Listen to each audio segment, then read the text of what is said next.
Hadirin disilahkan duduk kembali.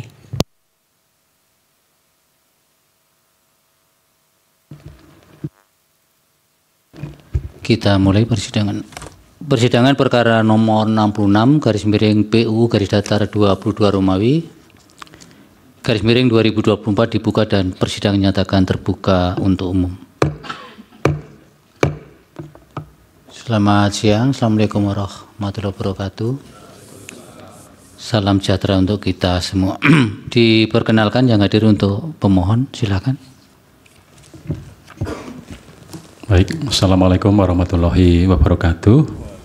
Selamat siang, salam sejahtera untuk kita semua. Baik, terima kasih Yang Mulia. Izin kami memperkenalkan diri yang hadir pada hari ini. Pihak pemohon prinsipal ada Insinyur Pranoto, kemudian Pak Dr. Andes Agung, kemudian kami dari tim penasihat hukum, saya sendiri Heru Sugiono, kemudian rekan kami Teguh Hartono, kemudian rekan kami Awalus Soim, dan juga Amudra, serta rekan kami yang hadir melalui online, Singgih Tommy Gumilang, serta kami juga menghadirkan ahli yang hari ini hadir melalui luring, Bapak Dr. Taufikur Rahman Syahuri. Sementara yang hadir melalui online Bapak Nazarudin, dan kami juga menghadirkan saksi fakta yaitu Bapak Joko Herwanto dan juga Bapak Haryo Sumantri. Demikian Yang Mulia, terima kasih. Assalamualaikum warahmatullahi wabarakatuh. Waalaikumsalam. Dari pemerintah silakan. Baik, terima kasih Yang Mulia. Assalamualaikum warahmatullahi wabarakatuh. Selamat siang, salam sejahtera untuk kita semua. Kami dari Kuasa Presiden hadir dari sebelah kanan Bapak Ahmad Kumaidi, kemudian saya sendiri Purwoko, sebelah kiri saya Bapak Surdianto, dan sebelah kirinya lagi Bapak Wahyu Jaya. Demikian Yang Mulia, terima kasih. Baik, terima kasih. Agenda persidangan siang hari ini adalah untuk mendengar keterangan ahli dan keterangan saksi. Hadir dari ahlinya pemohon Bapak Dr. Taufikur Rahman Syahuri, SHMH, dan Nazarudin SHum dan iya berdua. Jadi berdua untuk ahli dan saksi Joko Herwanto, SOS, dan Insinyur Haryo Sumantri. Untuk ahli supaya maju ke depan yang hadir Pak Taufik ke depan, dan saksi Pak Joko Herwanto dan Pak Insinyur Haryo. Untuk Pak Nazarudin bagaimana? Belum ada juru sumpahnya? Belum ya? Ya Pak, belum Pak. Belum ya? Masih berupaya mencari atau masih tidak berupaya mencari. Baik. Sedang. Nanti kalau ada kami sumpah menyusul, kalau tidak kita periksa pada persidangan berikutnya. Yang Mulia Bapak Ridwan Mansur dimohon berkenan memandu lapal sumpah untuk ahli. Baik Yang Mulia, dan saksi yang baik Yang Mulia di persidangan. Ahli terlebih dahulu Bapak Dr. Taufikur Rahman Syahuri, SHMH, dan juga yang hadir secara online Bapak Nazarudin SHum, MA. Pak Nazarudin tidak dulu. Oh belum ya? Iya. Satu ya. Baik. Pak Taufik ya. Dan saksi yang di. Saksi ahli Nazarudin SHum. Nazarudin tidak yang tidak yang hadir. Pak Taufik. Iya Pak Taufik. Baik. Ikuti lafaz sumpah yang akan saya tuntunkan. Bismillahirrahmanirrahim. Demi Allah saya bersumpah sebagai ahli akan memberikan keterangan yang sebenarnya sesuai dengan keahlian saya. Untuk saksi Bapak Joko Herwanto SOS, kemudian Bapak Insinyur Haryo Sumantri. Ikuti lafaz sumpah saksi yang akan saya tuntunkan menurut agama Islam. Bismillahirrahmanirrahim. Demi Allah saya bersumpah sebagai saksi akan memberikan keterangan yang sebenarnya tidak lain dari yang sebenarnya. Ya, terima kasih Yang Mulia. Baik, terima kasih Yang Mulia. Silakan kembali ke tempat ahli dan saksi.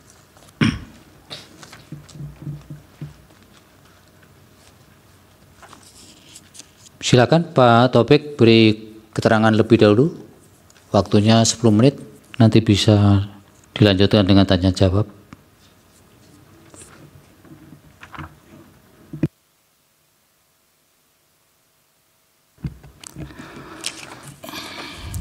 Terima kasih Yang Mulia Ketua dan Majelis Hakim. Bismillahirrahmanirrahim. Assalamualaikum warahmatullahi wabarakatuh. Saya diminta untuk memberi keterangan ahli, secara singkat akan saya sampaikan. Dan saya menyadari, saya kira Majelis Hakim di sini lebih ahli dari saya ya, karena saya tahu latar belakang pendidikannya. Tapi mohon izin. Yang pertama,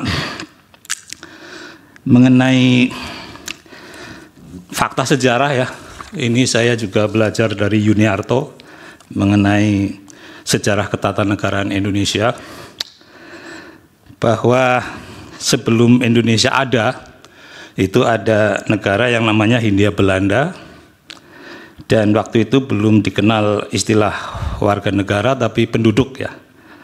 Jadi belum ada warga negara Indonesia, masih penduduk Hindia Belanda yang dibagi menjadi 3 golongan ya, yaitu golongan Eropa, golongan Timur Asing, dan golongan pribumi. Masing-masing dikenakan hukumnya sendiri-sendiri.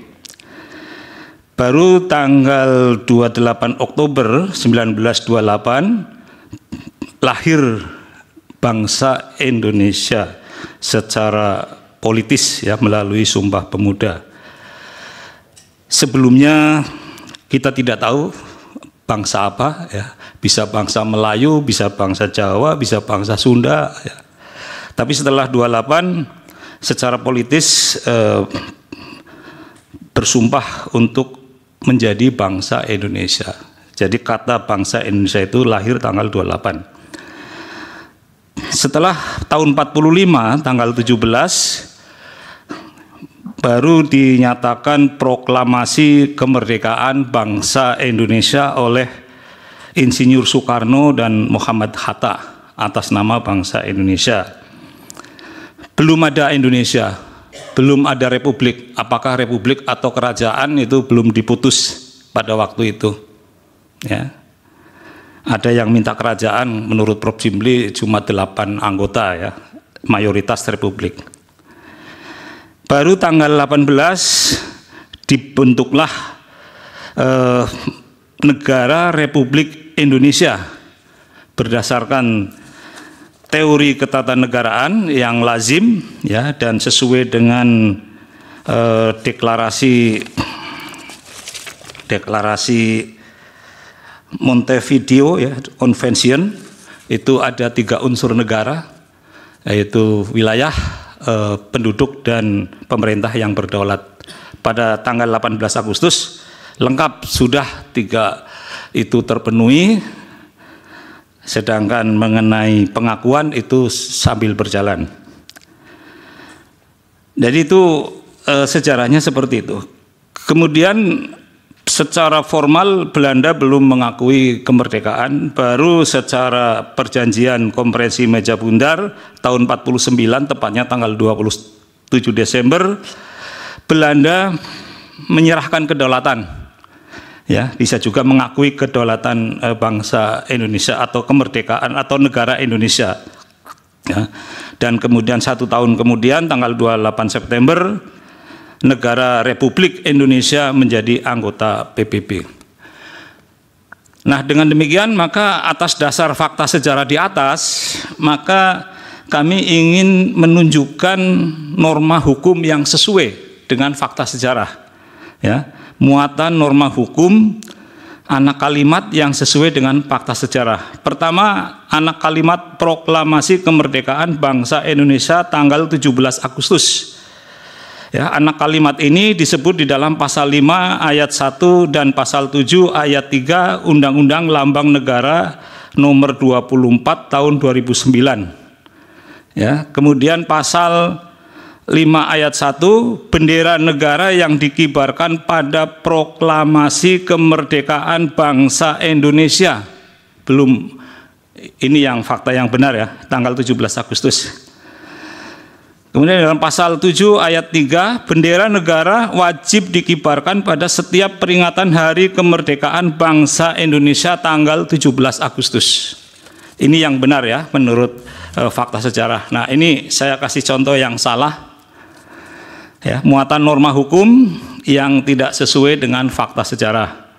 Kata Republik dalam anak kalimat hari ulang tahun atau HUT Proklamasi Kemerdekaan Republik Indonesia itu dalam Undang-Undang Nomor 9 Tahun 2009 Pasal 16A, 18 dan 20. Ini tidak sesuai dengan fakta sejarah.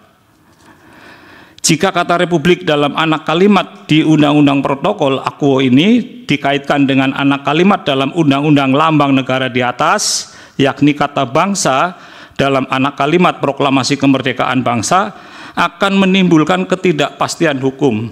Ya. Sementara ketidakpastian hukum merupakan hak setiap warga negara. Pasal 28D Undang-Undang Dasar 9 tahun 1945, setiap orang berhak atas pengakuan jaminan perlindungan dan kepastian hukum yang adil serta perlakuan yang sama di hadapan hukum. Dengan demikian, Yang Mulia, saya simpulkan, berdasarkan pasal 28D Undang-Undang Dasar, maka kata yang tidak sesuai dengan fakta tersebut, yakni Republik, dalam anak kalimat HUT Kemerdekaan Republik Indonesia, dalam Undang-Undang Protokol Akuo, agar tidak menimbulkan ketidakpastian hukum, setiap tanggal 17 Agustus harus dihapus atau harus dimaknai bangsa.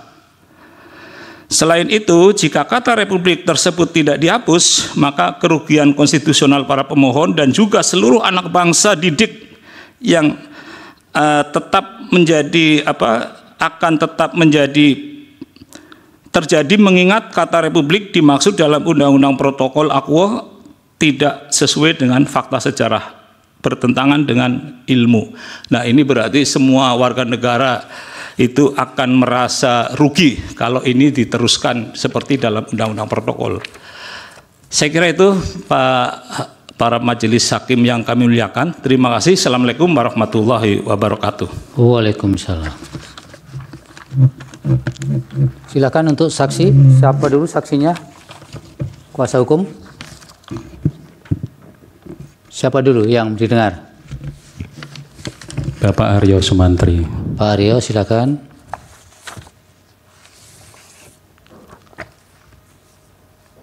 Bismillahirrahmanirrahim. Assalamualaikum warahmatullahi wabarakatuh. Waalaikumsalam. Perkenalkan, saya Haryo Sumantri. Saya Sekretaris Jenderal Organisasi Persaudaraan Cinta Tanah Air Indonesia yang dijiwai manunggalnya keimanan dan kemanusiaan. Mohon izin Yang Mulia, kami tertarik dengan perkara 66 ini karena di sini adanya suatu pelurusan nomenklatur kemerdekaan Republik Indonesia menjadi nomenklatur kemerdekaan bangsa Indonesia. Karena kalau umpamanya itu tetap dilakukan, akan terjadi dosa-dosa politik. Dosa politik yang pertama adalah dosa kepada bangsa Indonesia. Dimana, Bapak sebagai saksi ya, tidak boleh berpendapat. Iya Pak, mohon maaf Pak. Ya, supaya keterangannya pada keterangan fakta yang saudara saksikan, dilihat, didengar, dialami, dan lain sebagainya. Tidak boleh berpendapat. Iya Pak, mohon maaf. Silakan. Terima kasih. Jadi kami sudah melakukan upaya-upaya pelurusan nomenklatur tersebut dari pihak organisasi itu untuk melakukan seminar, forum group discussion atau FGD. Terus kita juga melakukan upaya kepada MPR, menyurati kepada pemerintah, tapi sampai saat ini belum ada tindakan yang signifikan. Itu Pak, terima kasih Pak. Itu ya yang Bapak pernah lakukan, bersurat ke lembaga-lembaga yang disebutkan tadi, tapi sampai sekarang belum ada respon atau belum ada sama sekali? Belum ada sebenarnya. Baik, Yang Mulia. Terima kasih. Silakan kembali dulu, nanti dilanjutkan dengan pendalaman jika ada pertanyaan.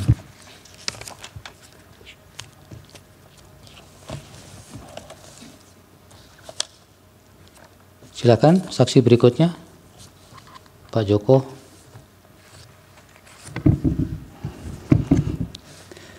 Yang terhormat Bapak Ketua beserta Bapak Hakim yang saya muliakan, perkenalkan saya Joko Herwanto. Kebetulan saat ini menjadi Ketua Umum Dewan Pimpinan Pusat Organisasi Siddiqiyah. Kami mengenal dengan para pemohon sudah mulai tahun 2000-an terkait dengan perkara nomor 66. Kami bersama-sama berupaya mulai dari tahun 2016 dengan menyampaikan petisi kepada Bapak Presiden tentang pelurusan frasa kemerdekaan bangsa Indonesia. Dan petisi ini sudah kami sampaikan, termasuk waktu itu kami titipkan kepada Pak Luhut. Kemudian upaya-upaya yang lain, yang kedua kami mengadakan dengar pendapat di gedung MPR, dan diterima waktu itu hadir di dalam acara tersebut Pak Muhaimin Iskandar, Bu Mutia Hatta, kemudian beberapa ahli sejarah. Kami ingin menyuarakan yang sama, bahwa perlu ada pelurusan frasa kemerdekaan bangsa Indonesia. Dalam upaya tersebut kami juga bersurat kepada Bapak Presiden dan akhirnya disposisi turun kepada Kementerian Dalam Negeri.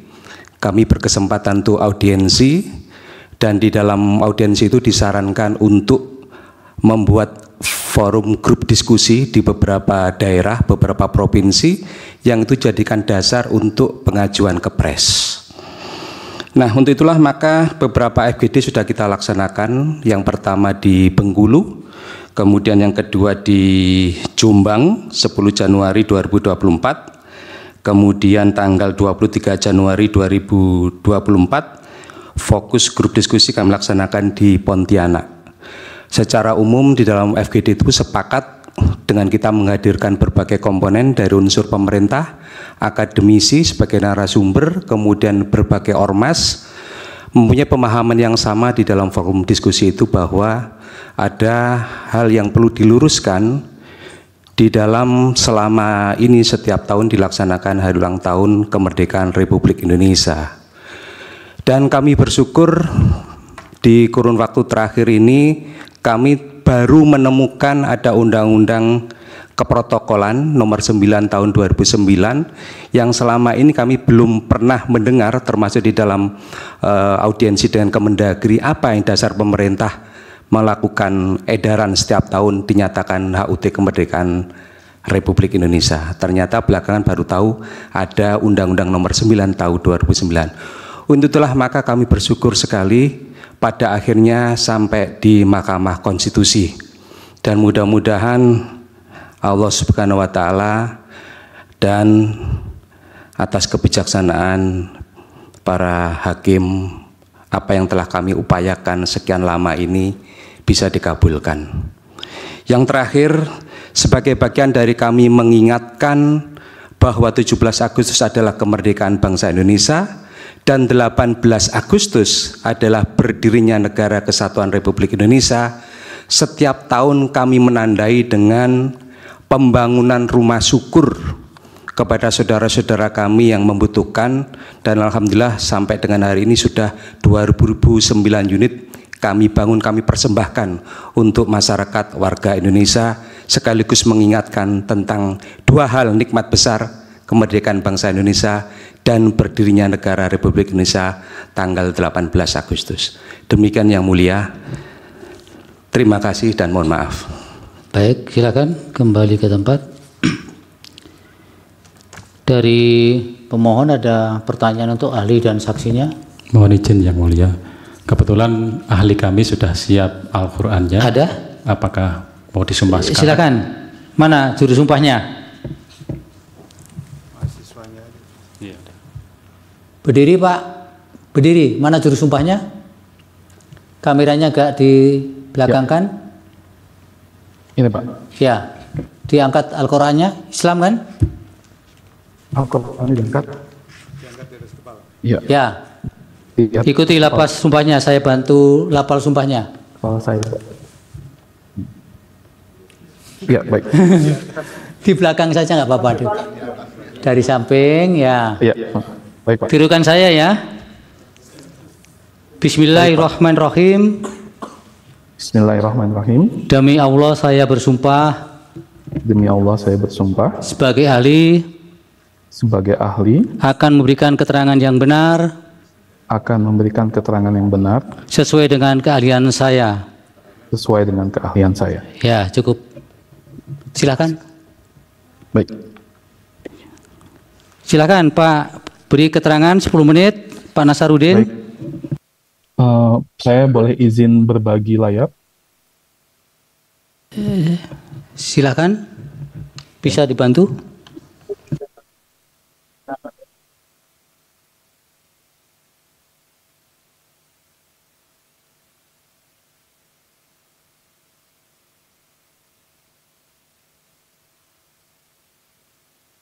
Terima kasih atas kesempatannya yang mulia Hakim. Mohon izin untuk menyampaikan sedikit tentang apa yang sudah saya lakukan riset terkait 3 kata ini. Karena pertanyaan dari pemohon adalah meminta saya untuk menjelaskan tentang makna ketiga kata ini. Apakah ketiga kata ini berbeda atau sama? Saya akan membahas tentang kata bangsa, negara, dan republik. Saya mulai dari bangsa dulu. Kalau menurut Kamus Besar Bahasa Indonesia, bangsa itu adalah kelompok masyarakat yang bersamaan asal keturunan, adat, bahasa, dan sejarahnya, serta berpemerintahan sendiri. Bangsa ini sendiri secara etimologi berasal dari bahasa Sanskerta, yang artinya yang disebut bangsa, dan kemudian diserap ke dalam bahasa Jawa kuno yang dimunculkan kata wangsa, yang artinya keluarga, klan, ras, dan garis keturunan. Gitu. Namun selain dari kelompok masyarakat ada makna yang lain, tapi makna yang paling utama adalah makna yang pertama ini untuk bangsa. Kemudian negara di sini adalah organisasi dalam satu wilayah yang mempunyai kekuasaan tertinggi yang sah dan ditaati oleh rakyat. Nah, negara ini berasal dari bahasa Sanskerta. Ini juga diserap ke dalam bahasa Jawa kuno juga. Negara, dan di dalam bahasa Melayu juga ada dari negara jadi negeri. Nah, itu artinya sebenarnya awalnya kota atau negeri. Itu di beberapa wilayah seperti di Indonesia Timur, kata negeri ini kemudian berkembang juga menjadi satu wilayah-wilayah kecil yang disebut juga dengan pemerintahan desa. Dan ya, maknanya ada dua untuk negara, organisasi dalam satu wilayah yang mempunyai kekuasaan tertinggi yang sah dan ditaati oleh rakyat, dan juga kelompok sosial yang menduduki wilayah atau daerah tertentu yang diorganisasi di bawah lembaga politik dan pemerintah yang efektif. Negara memiliki kesatuan politik dan negara berdaulat sehingga berhak menentukan tujuan nasionalnya. Oke. Nah, yang ketiga itu republik. Nah, republik ini adalah kata serapan dari bahasa asing. Dia berasal dari bahasa Latin yang asal katanya itu res publica. Nah, res publica itu resnya itu artinya entity atau concern. Publicus artinya people atau public. Jadi berkaitan dengan hal-hal yang terkait dengan publik. Gitu. Nah, republik Republik ini di dalam bahasa Indonesia atau secara umum sekarang bermakna sebagai bentuk pemerintahan yang berkedaulatan rakyat dan dikepalai oleh seorang presiden. Oke. Kemudian saya juga melihat penggunaan ketiga kata ini dalam satu korpus bahasa Indonesia. Dari 70 juta kata saya melihat bahwa kata bangsa ini identik dengan budaya, terus ada kata lain yang muncul di dalam satu kalimat yang sama. Sementara kata republik itu identik dengan presiden, kemudian demokrasi, pemerintahan, dan rakyat gitu. Jadi kalau kita lihat di sini, bangsa itu muncul dalam satu konteks yang sedikit berbeda yang cukup berbeda dengan republik dalam konteks kemunculannya. Selain itu, kata negara dan Indonesia, kata negara ini muncul lebih umum karena negara bisa dipakai kemana saja. Ada negara-negara di Eropa, negara Malaysia, negara Amerika gitu, jadi berkaitan dengan entitas kenegaraan. Tapi negara ini juga kadang muncul bersama bangsa karena kata bangsa dan negara seringkali berdampingan. Untuk Indonesia, kata Indonesia sendiri ini cukup luas pemaknaannya di dalam korpus ya. Jadi dengan kata lain, perbedaan utamanya adalah negara itu lebih bersifat yuridis dan politis. Kata negara ini lebih menekankan pada aspek kekuasaan dan wilayah. Sementara bangsa itu adalah kata yang lebih bersifat sosial-kultural. Dia menekankan pada aspek identitas dan kesamaan. Jadi lebih ke budayanya dan kesamaan. Sejarah itu adalah bangsanya, jadi lebih ke orangnya biasanya.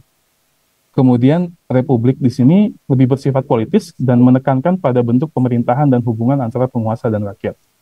Jadi di sini bentuk negara kita adalah republik. Gitu. Tapi orang yang mendiami republik ini adalah bangsa Indonesia. Seperti itu. Nah, hubungan ketiga konsep ini, kadang bangsa dan negara seringkali sebuah bangsa mendirikan sebuah negara untuk mewujudkan aspirasi dan tujuan bersama. Namun, tidak semua negara terdiri dari satu bangsa. Atau ada juga bangsa yang tidak memiliki negara. Kalau di dalam kajian-kajian itu ada satu bangsa yang tidak memiliki negara, misal bangsa Kurdi, itu dia tidak memiliki negara. Kemudian negara dan republik, nah tidak semua negara berbentuk republik, ada juga negara yang berbentuk monarki dan bentuk pemerintahan lainnya. Namun, banyak negara modern saat ini menganut sistem republik seperti negara Indonesia. Kesimpulannya adalah, negara adalah rumah kita secara politis, sementara bangsa adalah keluarga besar kita secara kultural, dan republik adalah bentuk pemerintahan kita yang dipilih oleh rakyat.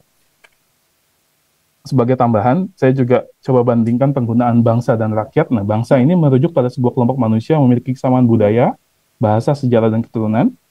Sementara rakyat lebih merujuk pada seluruh penduduk suatu negara tanpa memandang asal-usul, suku, atau etnisnya. Nah, rakyat adalah mereka yang berada di bawah satu pemerintahan dan memiliki hak serta kewajiban sebagai warga negara.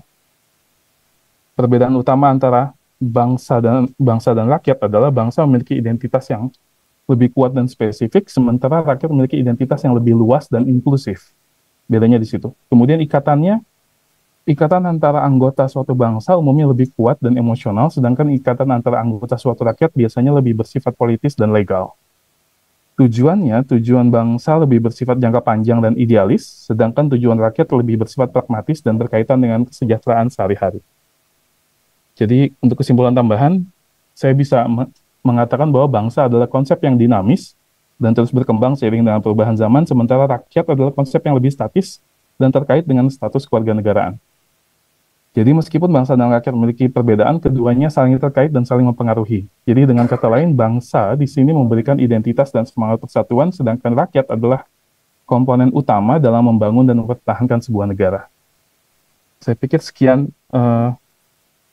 pemaparan saya tentang ketiga kata ini. Terima kasih.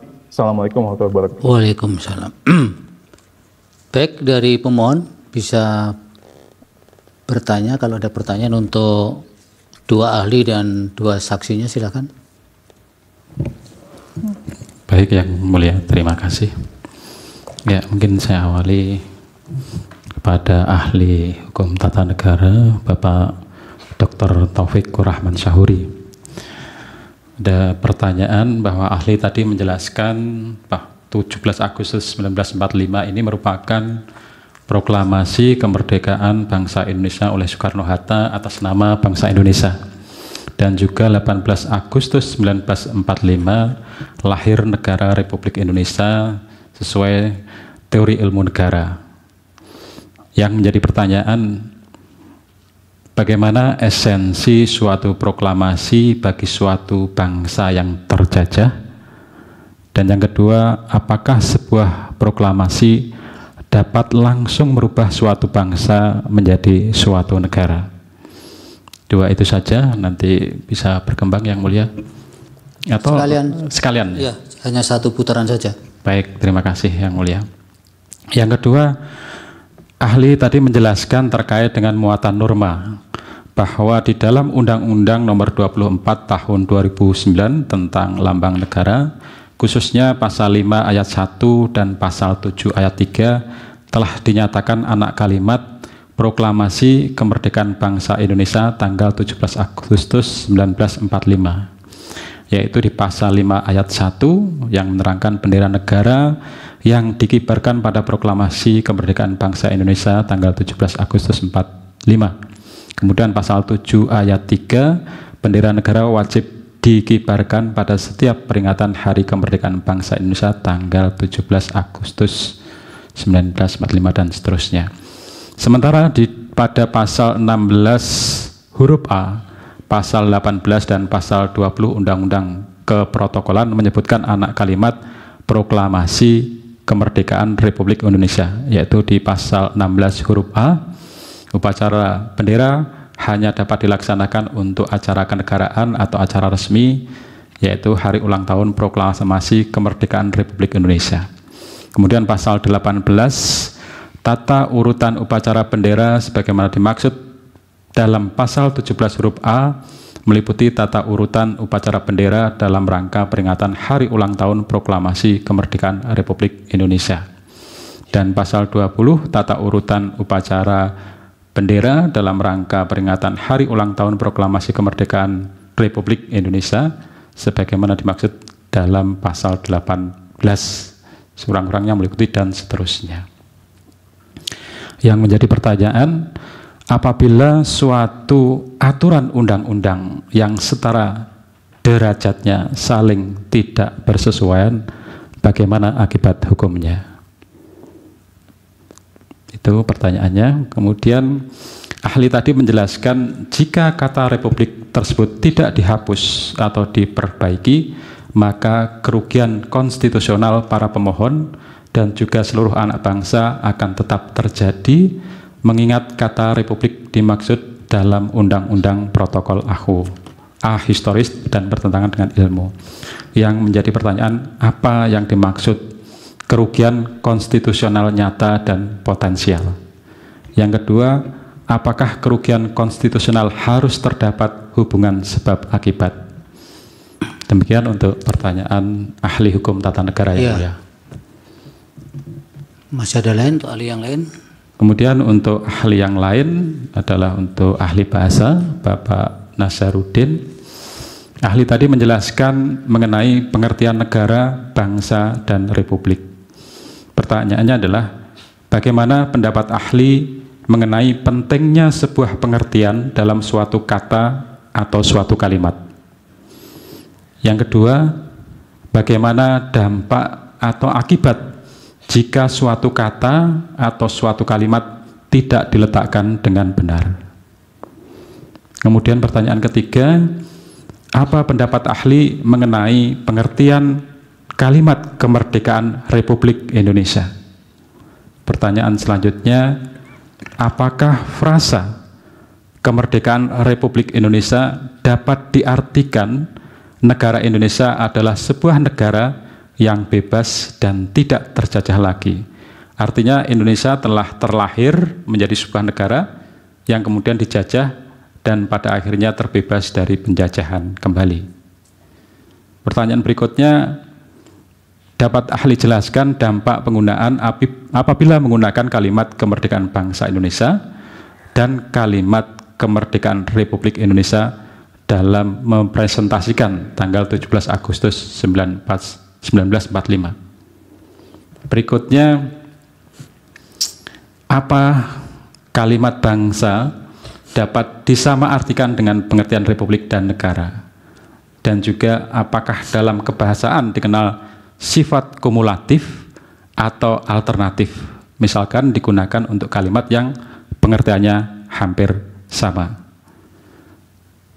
Dan pertanyaan terakhir, apakah frase kemerdekaan bangsa Indonesia dengan frase kemerdekaan Republik Indonesia bersifat kumulatif ataukah alternatif?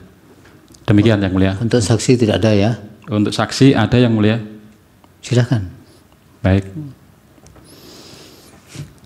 Baik, untuk pertanyaan saksi mungkin dua-duanya, untuk Pak Haryo dan juga Pak Joko Herwanto. Jadi tadi saksi sudah menjelaskan terkait dengan usaha-usaha yang dilakukan oleh para pemohon dalam organisasi PCTAI ya, dalam memperjuangkan perubahan frase kemerdekaan bangsa Indonesia. Bisa dijelaskan apa organisasi PCTAI? Kemudian yang kedua, sejak kapan usaha tersebut dijalankan oleh para pemohon di dalam organisasi PCTAI? Yang ketiga, bagaimana respon masyarakat setelah mengetahui jika tanggal 17 Agustus bukan kemerdekaan Republik Indonesia, melainkan kemerdekaan bangsa Indonesia? Berikutnya, bagaimana respon pemerintah setelah diadakan audiensi 17 Agustus merupakan kemerdekaan bangsa Indonesia? Mungkin itu untuk pertanyaan saksi. Baik. Terima kasih. Dari pemerintah ada pertanyaan? Ada yang mulia. Silakan. Ya, terima kasih atas kesempatannya yang mulia. Mungkin saya ingin bertanya kepada ahli Dr. Taufik ya. Ya, menurut kami dari pemerintah di Undang-Undang Dasar itu saya tidak banyak menjumpai kata bangsa, gitu ya. Tapi di sini saya jumpai di pembukaan Undang-Undang Dasar itu ada kalimat maka disusunlah ya kemerdekaan kebangsaan Indonesia itu dalam suatu susunan Republik Indonesia. Nah, ini menurut ahli ini suatu perubahan resmi atau bukan gitu ya. Kalau ini bukan merupakan perubahan dari bangsa menjadi republik, kemudian apa artinya dicantumkan di dalam pembukaan? Kalau ini tidak merubah kalimat bangsa menjadi republik. Kalau memang ini sudah merupakan perubahan dari kata bangsa menjadi republik, sebenarnya mana yang melanggar Undang-Undang Dasar ketika undang-undang itu dibentuk memakai republik atau yang memakai kata bangsa yang bertentangan dengan Undang-Undang Dasar. Sedangkan Undang-Undang Protokol menggunakan kata republik. Nah, kalau disesuaikan dengan kalimat kalimat dalam pembukaan ini, berarti yang mana yang bertentangan? Mungkin itu yang mulia. Terima kasih. Baik, dari Hakim ada pertanyaan? Prof. Sali, silakan. Terima kasih Pak Ketua. Saya ini mau tanya ke ahli hukum tata negara ya, Pak Taufik Kuraman Sauri, saya takut juga salah menyebut nama beliau ini. Ini menindaklanjuti pertanyaan dari pemerintah tadi. Jadi bisa enggak ahli menjelaskan kepada kami transformasi konsep bangsa ketika menyatakan kemerdekaan bangsa Indonesia menjadi republik di dalam pembukaan Undang-Undang Dasar 45 itu? Sepanjang yang saya pahami, kalau orang bicara bangsa itu konsepnya lebih konsep sosiologis. Tadi ahli bahasa mengatakan boleh ada negara, tetapi bisa saja negara memiliki beberapa bangsa di dalamnya. Orang Minang misalnya, boleh dia tinggal di Malaysia, dia warga negara Malaysia, begitu dia balik ke kampung halamannya, kampung asalnya, dia akan merasa sebagai orang Minang. Itu konsep kebangsaan menurut saya. Nah, yang kami perlu penjelasan dari ahli sekarang, apa yang bisa ahli jelaskan ke kami, konsep kemerdekaan bangsa itu dengan transformasinya menjadi negara Republik Indonesia. Karena ini ada hubungan, kalau sudah bicara konsep republik, itu kan ada hubungannya dengan komponen-komponen yang ada di dalam sebuah pemerintahan di suatu negara ketika memilih bentuk tertentu dari sistem pemerintahannya. Itu satu. Yang kedua, ini menarik ini di keterangan ahli yang di halaman, ini ada halamannya atau tidak? Halaman 5 ya. Pokoknya kata Republik dalam anak kalimat hari ulang tahun proklamasi kemerdekaan. Bisakah ahli menjelaskan dari konsep hukum tata negara, kalau kata Republik itu dihapus dan diganti seperti yang saudara katakan, bahwa ini tidak sesuai dengan fakta sejarah, lalu itu diganti dengan bangsa Indonesia, bisakah ahli menjelaskan konsekuensi hukumnya kalau dikaitkan dengan pembukaan Undang-Undang Dasar 1945 alinea keempat tadi itu? Itu yang kedua. Yang ketiga, bisakah ahli menjelaskan kepada kami apa konsekuensi hukumnya kalau kata Republik itu dihapus? Tidak ditempelkan kata Republik dan tidak ditempelkan juga kata bangsa, tapi di situ menjadi hari ulang tahun kemerdekaan Indonesia. Apakah itu kemudian penghapusan kata Republik di situ, itu bagaimana menjelaskannya dengan alinea keempat dari pembukaan Undang-Undang Dasar 45 yang sudah secara eksplisit menstate di situ Republik Indonesia? Itu yang perlu diklarifikasi atau dijelaskan ke kami. Terima kasih Pak Ketua. Silakan Yang Mulia Bapak Daniel. Baik, terima kasih Yang Mulia Ketua. Saya juga ke Pak Taufikur Rahman Syahuriya. Di dalam beberapa referensi itu dijelaskan bahwa Republik Indonesia itu lahir 17 Agustus. Kemudian diuraikan bahwa 3 unsur itu kan terpenuhi. Bicara tentang wilayah, itu kan semuanya dikaitkan dengan Sumpah Pemuda yang menyatakan bahwa kami putra dan putri Indonesia mengaku bertumpah darah yang satu, tanah air Indonesia. Sedangkan dalam konteks bangsa, itu pada Sumpah Pemuda yang kedua, kami putra dan putri Indonesia mengaku berbangsa yang satu, bangsa Indonesia. Jadi pada tanggal 17 itu pertanyaannya, kalau ada bangsa lalu ada tanah air, pertanyaannya siapa yang dimaksudkan dengan pemerintah? Nah, dalam sejumlah referensi dijelaskan bahwa yang dimaksudkan dengan pemerintah itu harus dilihat pemerintah dalam arti luas. Nah, unsur pemerintah dalam arti luas ini adalah yang dimaksudkan adalah PPKI.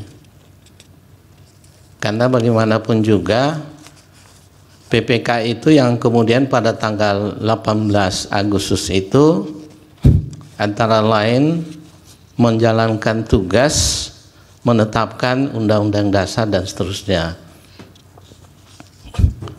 Nah, pertanyaan saya adalah, kalau sekiranya Republik baru dianggap tanggal 18, itu kemudian eksistensi negara kita ini kemerdekaannya 17 atau 18. Ini pertanyaan sederhana. Ada satu tulisan, kalau mungkin Pak Taufikur Rahman pernah ke Gorontalo, itu ada satu tulisan di mana Soekarno tempat beliau mendarat pertama dengan kapal amfibi di sebuah danau. Nah, di rumah itu yang dilestarikan sekarang tertulis begini: apa yang disebut oleh Belanda sebagai penyerahan kedaulatan harus dibaca dengan benar sebagai pengakuan kedaulatan. Indonesia berdaulat sejak proklamasi 17 Agustus 1945. Kedaulatan itu diakui pada 27 Desember 1945. Jadi hal ini menegaskan bahwa sebetulnya keberadaan Indonesia itu sudah 17 Agustus. Nah, mungkin Pak Taufikur Rahman bisa memberikan perspektif terkait hal ini. Terima kasih Yang Mulia Pak Ketua. Baik, terima kasih. Itu ya Pak Taufik, saya tambah sedikit untuk pertanyaan dari saya, untuk Pak Taufik juga. Tadi kalau kita mengikuti penjelasan dari ahli bahasa tadi kan sebenarnya republik itu sebenarnya kan nomenklatur bentuk pemerintahan. Kemudian bangsa itu ada kaitan dengan sosiokultural tadi. Nah, sebenarnya kan bentuk pemerintahan dan sosiokultural itu kan sebenarnya bagian dari komponen suatu negara sebenarnya. Nah, saya pertanyaan yang pertama begini. Sebenarnya pilihan bangsa atau republik itu penekanannya atau signifikansinya ada pada pilihan untuk meluruskan sejarah semata, ataukah sebenarnya ada substansi?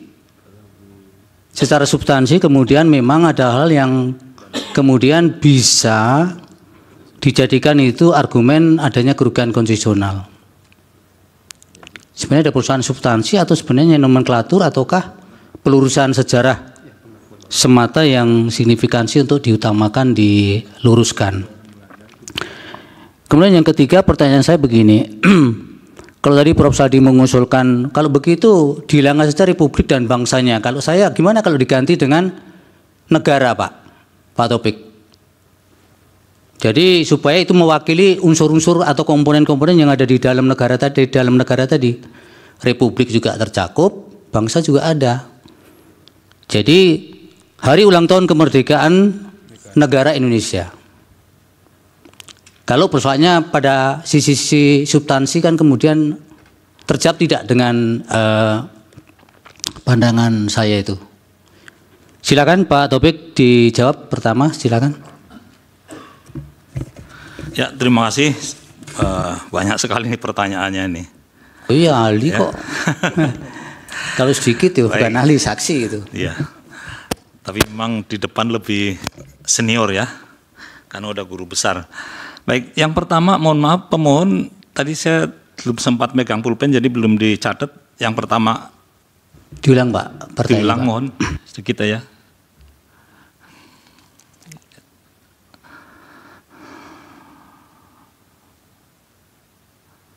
Oke ya, saya sambil jawab ya.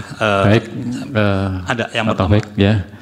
Jadi pertanyaan pertama kami, bagaimana esensi suatu proklamasi bagi suatu bangsa yang terjajah? Oh, oke baik. Esensi proklamasi ya. Ya, saya kira itu sangat urgent sekali ya dan sangat penting bagi suatu bangsa dimanapun, bukan cuma di Indonesia, bahwa proklamasi kemerdekaan itu hal yang sangat penting dan memang bila perlu mempertahankannya dengan sekuat tenaga itu kalau pertanyaan itu. Kemudian mengenai bangsa dan negara apa bisa disamakan? Ya bisa disamakan, bisa tidak gitu ya. Tadi sudah dijelaskan juga sama ahli bahasa ya. Jadi bisa saja bangsa tidak punya negara ya. Palestina, bangsa Palestina sekarang masih belum ada negara ya. Kemudian bangsa Myanmar apa ya, itu juga yang mengenai norma ini ada norma yang bertentangan ini ya. Yang menjadi pertanyaan adalah kenapa kok ada norma yang benar sesuai dengan fakta sejarah, tapi ada norma yang hanya menulis begitu saja ya. Saya kira mungkin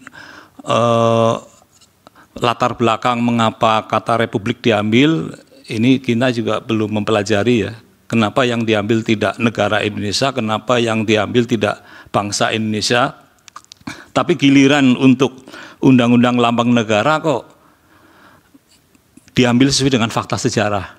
Ya, ini kan kalau dibiarkan terus ini akan bertentangan itu. Ya, apakah ini juga saya nggak tahu mungkin usaha dari mereka yang sudah memasukkan gagasan untuk sesuai dengan fakta sejarah sehingga tapi tahunnya sama tahun 2009 ya. Undang-Undang Lambang Negara 2009, Undang-Undang Protokoler juga 2009. Nah, kalau berdasarkan azas lex posteriori derogat legi priori itu, maka yang berlaku adalah yang terakhir. Tapi ini kan teori, kalau tidak diputus dengan pemegang otoritas ketatanegaraan Mahkamah Konstitusi ya itu akan menjadi perdebatan ahli. Ya. Karena ini menurut azas yang belakangan yang berlaku, tapi positifnya kan masih ada, belum dihapus. Nah ini oleh karena itu mungkin MK bisa membantu di antara dua pertentangan norma ini mana yang akan dibenarkan dalam keputusan. Dan itu pernah terjadi pada saat uji undang-undang advokat dan undang-undang Mahkamah Agung ya, di mana Peradi di bawah binaan Peradi, advokat di bawah binaan Peradi, tapi sebelumnya Mahkamah Agung juga mengatur mengenai advokat. Nah dua itu sama-sama berlaku nggak dicabut, akhirnya MK memutuskan yang benar adalah undang-undang advokat karena sesuai dengan asas itu.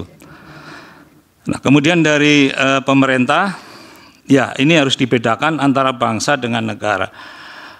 Adanya negara Indonesia ini kan secara teori ya ini kelaziman, tapi kan ini opini ya, bisa ditafsirkan yang lain-lain. Tadi dari Pak Majelis juga dari anggota juga mengatakan apa tidak diekstensifkan ya, diperluas menjadi PPKI. Nah, ini boleh-boleh aja itu opini, tapi bagaimanapun juga untuk resminya ini MK lah yang punya otoritas ya. Kita sebagai ahli itu hanya berpendapat aja, beropini. Tapi agar menurut saya ya, agar tidak menjadi pertanyaan-pertanyaan berikutnya karena memang itu faktanya demikian, daripada kita menafsir-nafsirkan tapi tidak sesuai dengan fakta ya. Karena masalah fakta ini kan bisa ditafsirkan banyak sekali ya. Nah, penafsiran ini kalau dibiarkan begitu saja ini akan menimbulkan perdebatan publik. Maka MK lah ini saya kira yang punya otoritas yang diberi kewenangan oleh Undang-Undang Dasar untuk memilih pilihan-pilihan itu ya. Jadi kalau kita melihat Undang-Undang Dasar ini kan disahkan pada tanggal 18 ya. Jam 10 ya, 18 Agustus itu. Sedangkan proklamasi itu jam 10 tanggal 17. Nah seandainya pas pernyataan proklamasi kemudian Belanda datang dan menyerang kan nggak jadi negara Indonesia kan, nggak jadi republik ya. Atau seandainya waktu itu PPKI memutuskan kita jangan republik lah kerajaan, maka akan menjadi kerajaan Indonesia. Nah apakah nanti HUT 17 Agustus itu HUT republik sementara pilihan kerajaan? Ini seumpama gitu untuk penafsiran itu ya.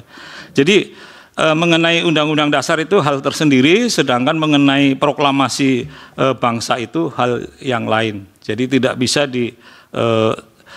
sangkut pautkan. Karena pada saat bangsa Indonesia merdeka memang bangsa belum punya negara, bangsa Indonesia punya negara tapi kalau dia mengakui negara Hindia Belanda. Karena secara formal itu negara kita adalah negara Hindia Belanda itu.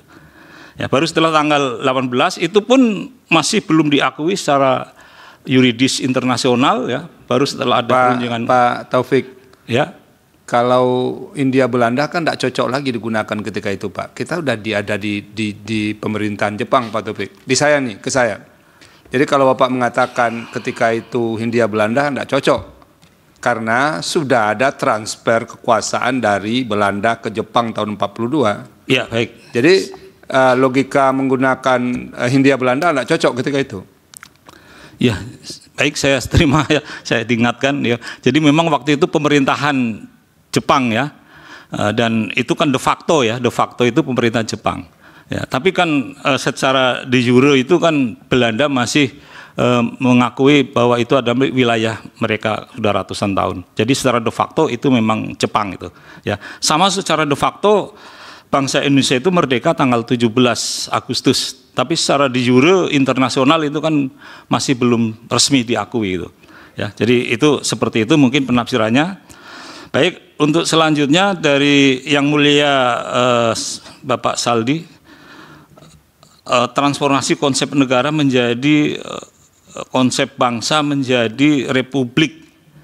Ya, itu melalui peristiwa-peristiwa hukum ya. Jadi karena bagaimanapun juga negara ini kan tadi organisasi ini kan terikat dengan hukum.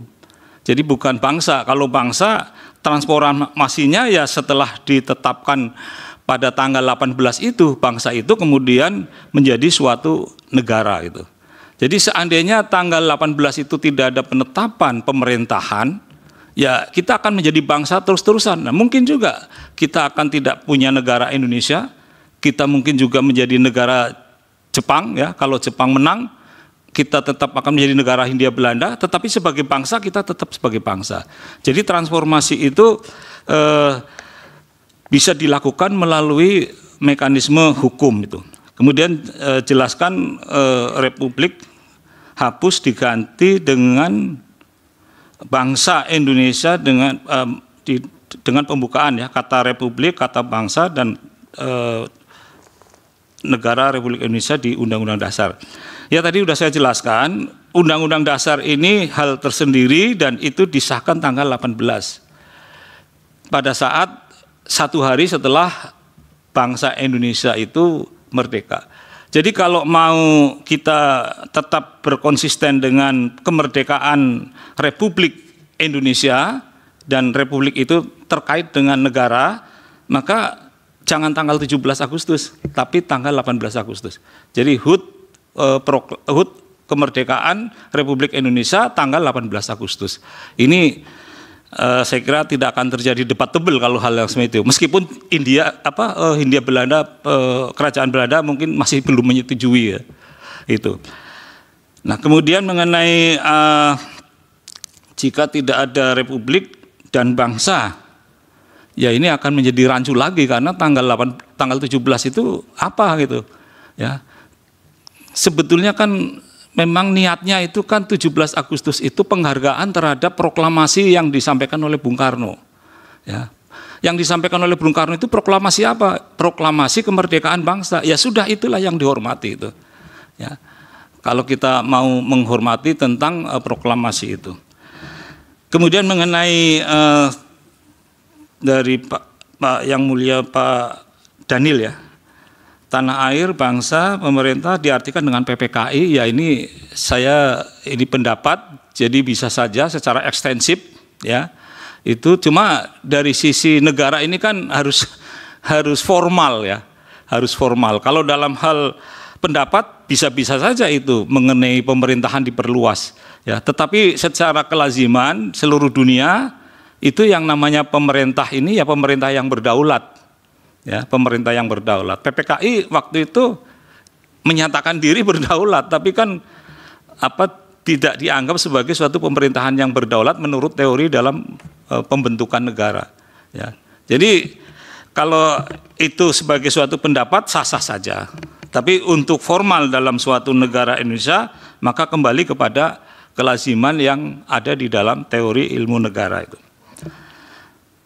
Pengakuan saya setuju sekali ya, bahkan saya sangat tidak setuju kalau penyerahan, karena Belanda itu harus mengakui, bukan penyerahan. Kalau penyerahan itu berarti negara Indonesia belum ada, baru ada setelah diserahkan itu ya. Jadi ada tulisan juga di Linggarjati itu penyerahan itu saya tidak setuju, jadi pengakuan.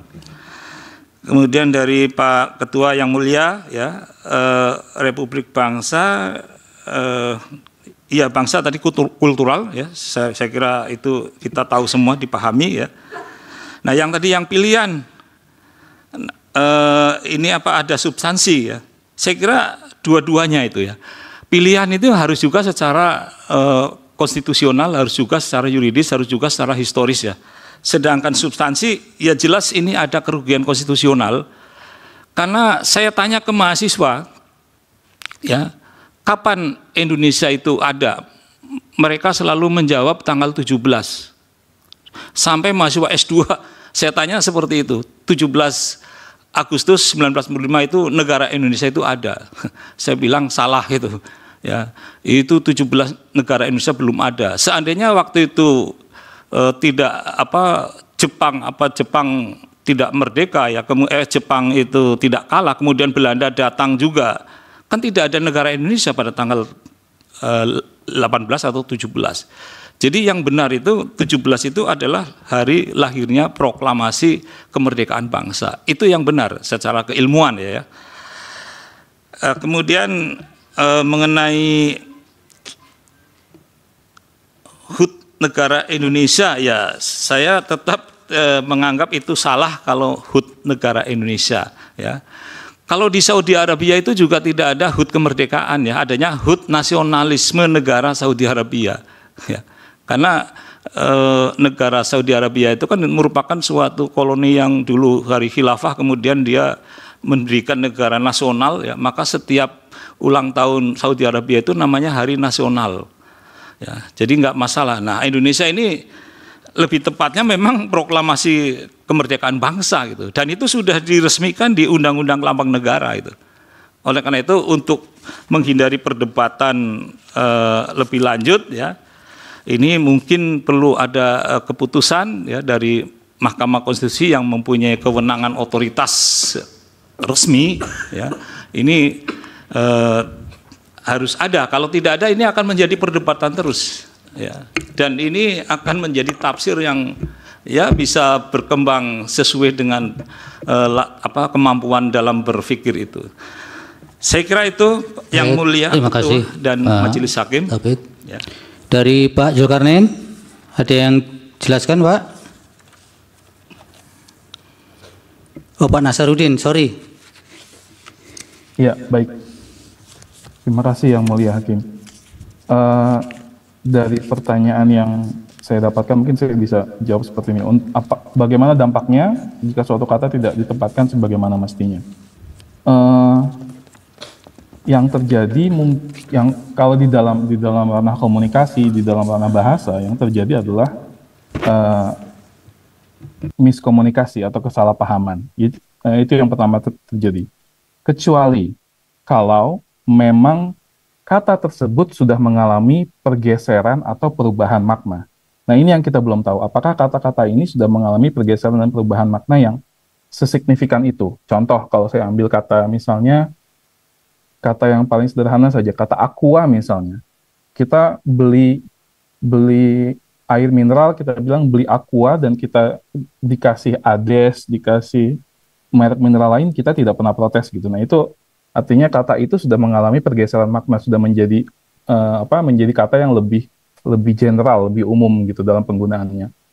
Nah, apakah kata negara, kata republik, dan kata bangsa ini mengalami pergeseran seperti itu? Nah, saya belum meneliti sampai sejauh itu, dan menurut saya ya dampaknya untuk yang makna yang ada saat ini adalah bisa terjadi kesalahpahaman. Itu satu. Terus makna kalimat dari kemerdekaan Republik Indonesia adalah kemerdekaan dari Republik Indonesia.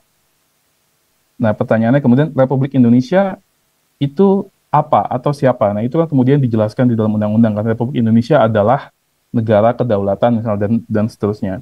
Karena saya bukan ahli hukum, tapi yang menarik adalah ketika kita bicara soal bangsa Indonesia, nah ini mungkin saya tidak tahu apa saya juga boleh memberi masukan kepada pemerintah di sini. Ketika bicara soal bangsa Indonesia, saya tidak menemukan penjelasan atau definisi tentang siapa itu bangsa Indonesia di dalam produk-produk hukum yang ada. Gitu. Mungkin saya boleh dikoreksi, tapi kemarin saya cari, sejauh ini saya belum menemukan itu. Dan jadi frase kemerdekaan Republik Indonesia, nah penggunaan frase kemerdekaan Republik Indonesia yang terus-menerus ini bukan tidak mungkin pada akhirnya akan melupakan siapa bangsa Indonesia itu sebenarnya. Jadi ketika kita menggembar-gemborkan pendidikan, wawasan kebangsaan, segala macam wawasan kebangsaan yang mana? Wawasan kebangsaan Indonesia yang seperti apa? Nah, itu kemudian bisa menjadi perdebatan lagi. Nah, menurut saya mungkin perlu untuk mulai diperkokoh pemaknaan ini. Dan selanjutnya, apa kata bangsa dapat disamakan dengan republik? Sebagaimana yang sudah saya sampaikan di dalam pemaparan saya, kata bangsa dan republik adalah dua kata yang berbeda. Permasalahan di dalam republik juga terdapat bangsa? Iya. Tapi apakah di dalam bangsa terdapat republik? Tidak, artinya dua kata itu memang berbeda. Gitu. Saya pikir itu saja. Baik, terima kasih Pak Nasarudin.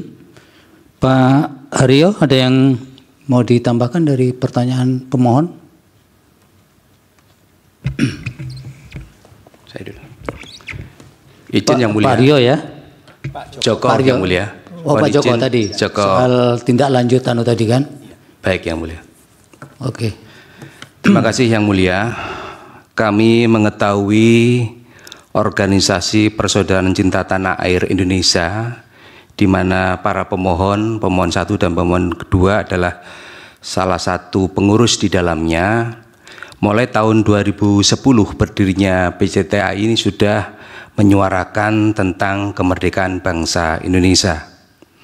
Sampai dengan sekarang yang mulia, melalui berbagai peringatan-peringatan termasuk peringatan 17 Agustus di tiap tahunnya dan 18 Agustus, 2 hari tersebut sebagai wujud syukur para pengurus PCTA bersama anggota melakukan upacara 2 kali yang mulia. Upacara yang pertama adalah syukur tentang kemerdekaan bangsa Indonesia. Upacara yang kedua pada hari berikutnya tanggal 18 Agustus, nikmat berdirinya Negara Kesatuan Republik Indonesia. Nah, upaya-upaya yang lain berupa bersama dengan komunitas-komunitas yang lain, pemerintah daerah Kabupaten Jombang waktu itu, Ketua DPRD menyampaikan menandatangani petisi kepada Bapak Presiden, melakukan berbagai dialog, FGD maupun audiensi-audiensi.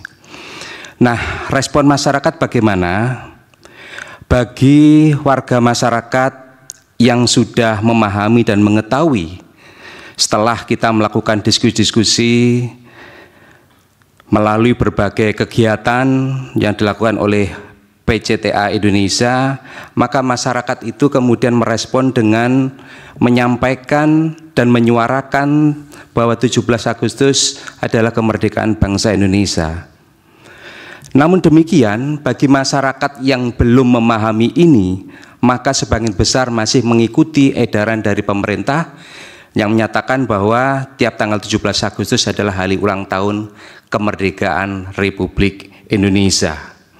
Dan kami mencatat satu-satunya pemerintah yang ada di Indonesia yang berani di tiap 17 Agustus menyatakan atau memperingati kemerdekaan bangsa Indonesia adalah pemerintah Kabupaten Jombang pada periode dipimpin oleh Bupati Nyono Suherli yang ikut menandatangani petisi pelurusan frasa kemerdekaan bangsa kepada Bapak Presiden.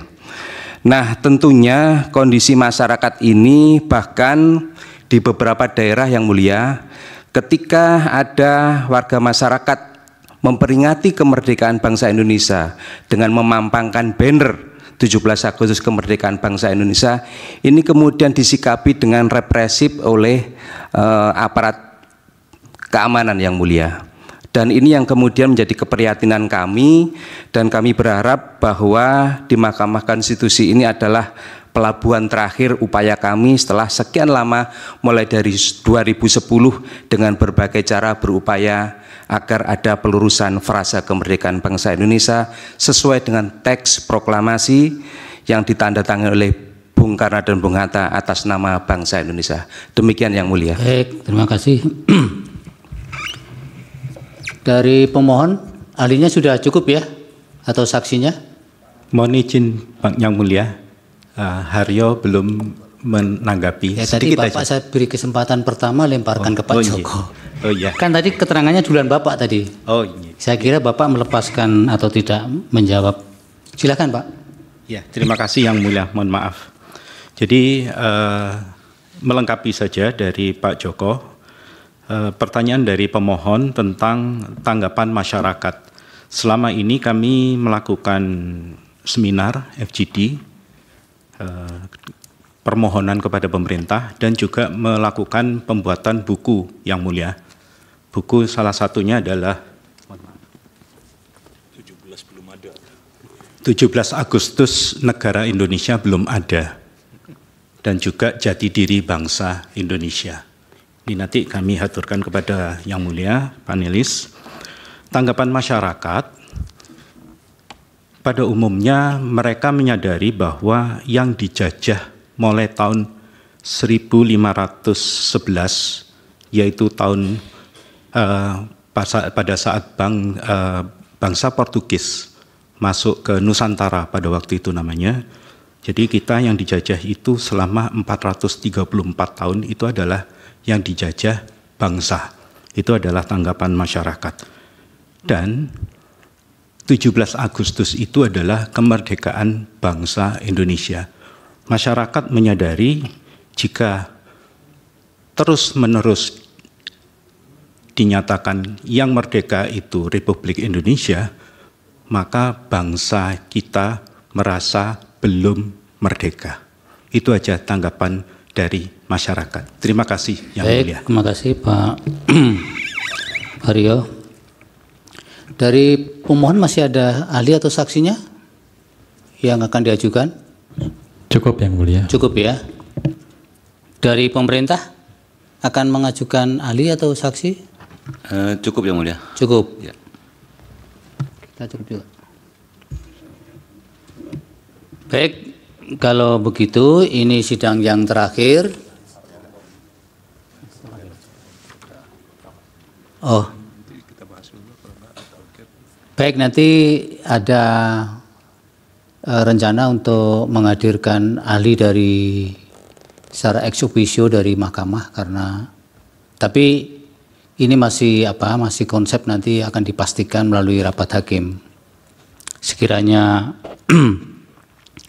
itu menjadi pilihan untuk menghadirkan ahli sejarah atau ahli yang lain, maka sidang ditunda hingga Selasa 19 November 2024 pukul 10.30. Sekaligus nanti akan memanggil sekali lagi dari DPR ya. DPR belum beri keterangan.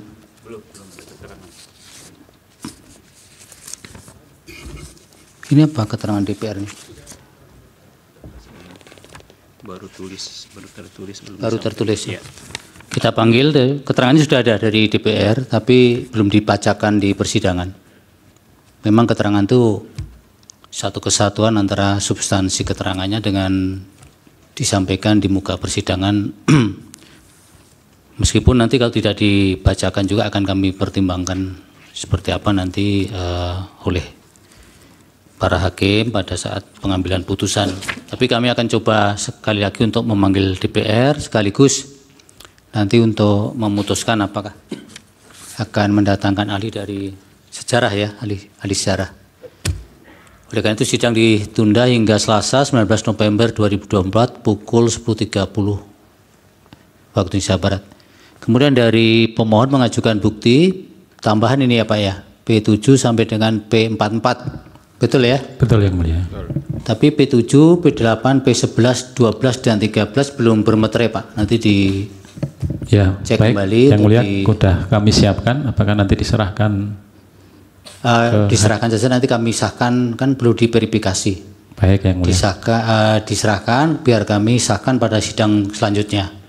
Selebihnya yang tidak ada persoalan kami sahkan untuk buktinya. Baik. Terima kasih untuk para ahli, Pak Taufik dan Pak Nasaruddin, dan Pak Saksi, Pak Rio dan Pak Joko. Mudah-mudahan keterangannya bermanfaat untuk mahkamah dalam mengambil putusan nanti. Dan terima kasih juga untuk seluruhnya. Sidang selesai dan ditutup. Hadirin dimohon berdiri. Yang Mulia Majelis Hakim Konstitusi meninggalkan ruang persidangan.